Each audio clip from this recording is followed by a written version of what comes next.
Assalamualaikum warahmatullahi wabarakatuh. Yang terhormat kepada Pak Ismail sebagai dosen pengampu wawasan sosial budidaya maritim. Perkenalkan, nama saya Gita Syakila Solihin dari Kehutanan C.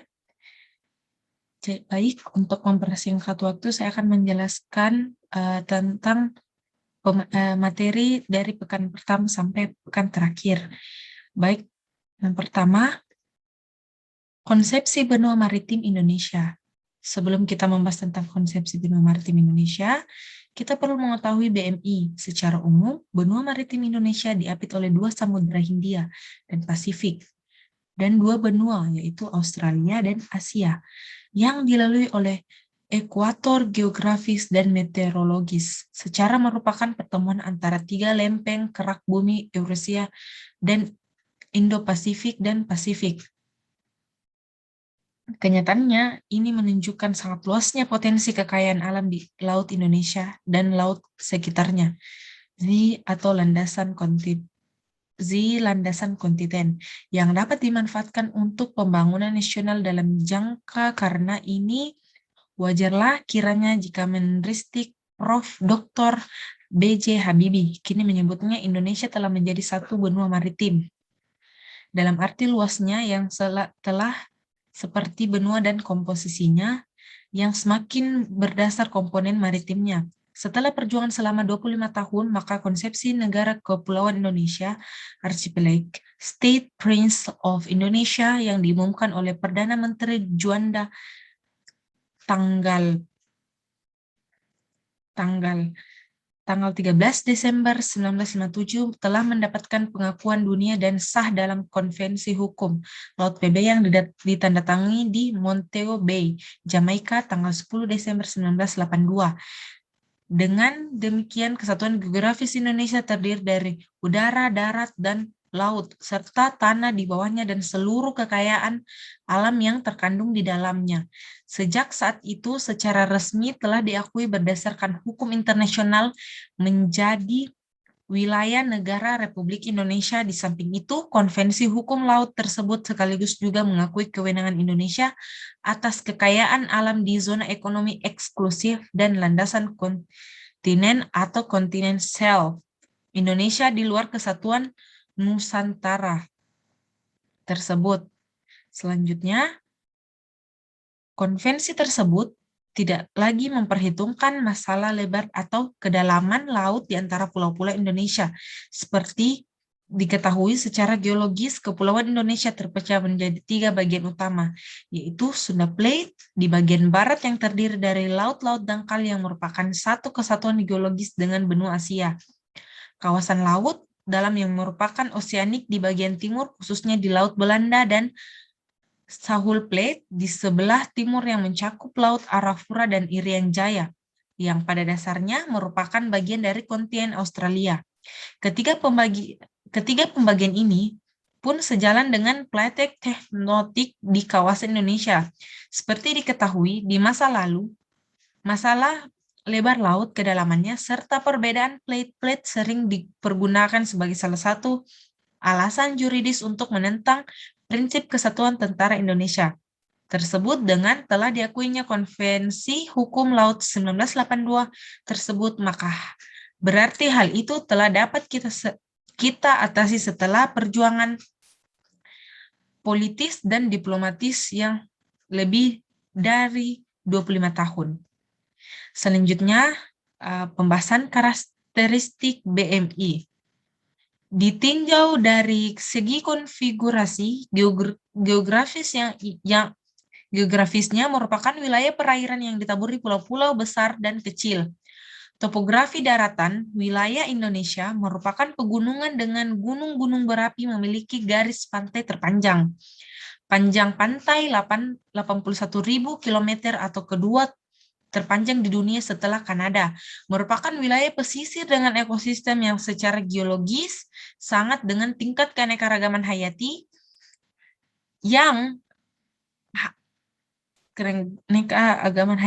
tinggi secara meteorologis. Perairan Nusantara menyimpan berbagai data meteorologi maritim yang amat vital dalam menentukan Tingkat akurasi perkiraan iklim global sebagai negara kepulauan terbesar di dunia, Indonesia memiliki letak geografis yang unik karena diapit oleh sejumlah lempeng tektonik yang yakni lempeng Eurasia, lempeng Indo-Australia, lempeng Pasifik, serta jalur pegunungan sirkum Mediterania dan sirkum Pasifik. Konsepsi benua maritim Indonesia dan konsepsi benua maritim Sam Smith tentang peta wilayah kedaulatan yuridis Indonesia, jelaskan bagaimana kemudian setiap zona yang terlampir dalam slide ini itu masing-masing memiliki derajat kewenangan yang berbeda-beda, derajat kepemilikan yang berbeda-beda, dan pemanfaatan yang berbeda-beda antara satu dengan yang semuanya aturan dalam rangka untuk eksplorasi sumber daya.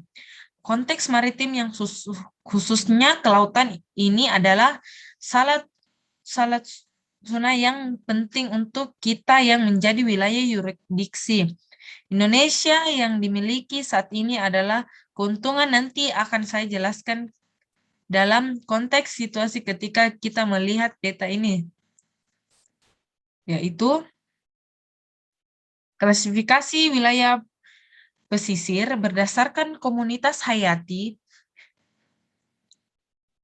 di mana ekosistem litoral itu pantai dangkal, pantai batu, pantai karang, yaitu ekosistem litoral, kemudian hutan payau itu vegetasi hutan rawa air.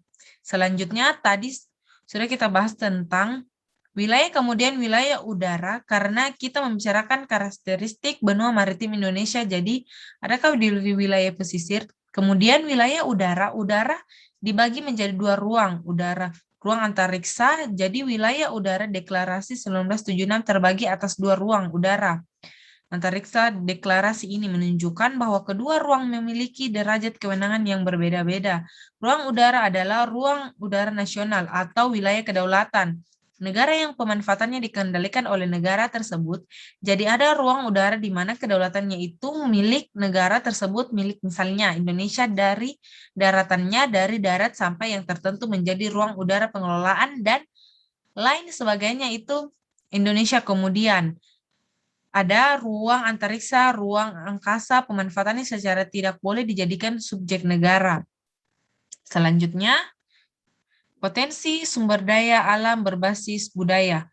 Potensi sumber daya alam pesisir di Indonesia begitu beragam dan seharusnya dapat memberikan kontribusi terhadap perekonomian masyarakat di Indonesia. Kebermanfaatan sumber daya alam pesisir tergantung kepada bagaimana pola pengelolaan sumber daya alam tersebut.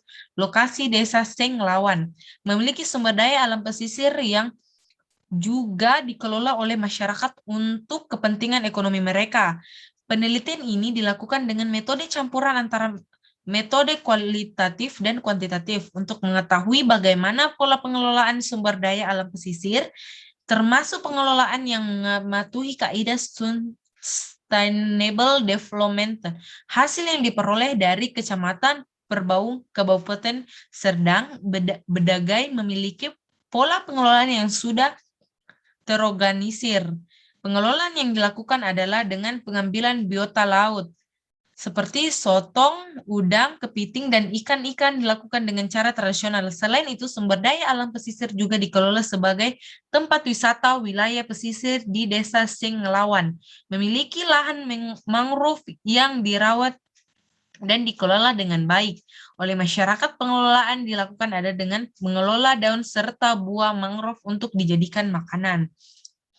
Selanjutnya, saya akan menjelaskan tentang kelembagaan lokal yang ada di sekitar terkait masyarakat maritim. Adapun kearifan lokal dalam melestarikan pulau adalah sebagai berikut. Pertama, melindungi keaslian Pulau Bonetambu, timbunan pasir putih dan sekeliling. Pulau Bonetambu adalah anugerah Tuhan untuk masyarakat Bonetambu, sehingga setiap masyarakat yang tinggal di Pulau Bonetambu harus mempertahankan kelestarian pulau ini. Bonetambu itu merupakan tumpukan pasir putih yang mengelilingi pulau untuk didiami oleh manusia, dan karena itu wajib untuk dijaga dan dilindungi keasliannya. Kedua, membatasi orang luar pulau untuk tinggal menetap di pulau kecuali menjadi warga setempat melalui perkawinan berdasarkan pengalaman pulau-pulau yang padat karena tidak adanya pembatasan bagi orang-orang luar untuk tinggal menetap di pulau itu. Dari pengalaman itu, maka untuk menjaga agar pulau yang kecil ini tidak cepat tidak cepat padat penduduk, maka perlu adanya pembatasan orang luar untuk tinggal menetap di pulau ini kecuali melalui perkawinan. Ketika tradisi naik rumah merupakan suatu tradisi yang umum dilakukan pada masyarakat awam. Tradisi itu dilakukan ketika hendak naik rumah baru maupun baru ini merupakan suatu bentuk kesyukuran kepada Tuhan. Begitu pula yang dilakukan oleh masyarakat Pulau Bone Tambung, Lumulu, dan Barang Lompoa. Ketika hendak memasuki rumah baru, mereka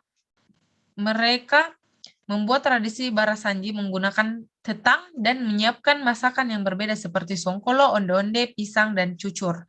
Ini adalah makanan yang harus jika mereka ingin pindah ke rumah baru, namun tradisi memanjat rumah ini tidak hanya dilakukan oleh penduduk pulau itu, mampu tergantung pada komunitas atau yang ingin pindah ke rumah baru. Jika mereka mampu memenuhi tradisi, semua karena keberadaan mereka.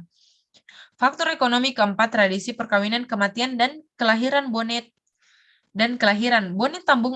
Orang memiliki perkawinan diantaranya sama dengan adat istiadat dari ada dalam suku Bugis Makassar seperti yang disarankan, tetapkan hari dan tanggal, tanggung persyaratannya, dan laksanakan pernikahannya.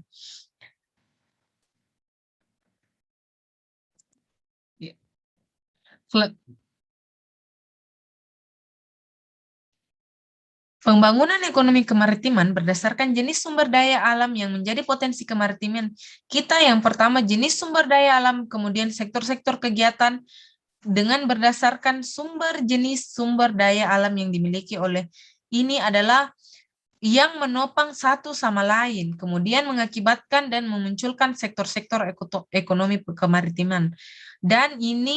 Dan bisa memanfaatkan sumber daya laut sebagai potensi ekonomi. Masyarakat maritim yang pertama itu adalah ekonomi kemaritiman berdasarkan jenis sumber daya alam.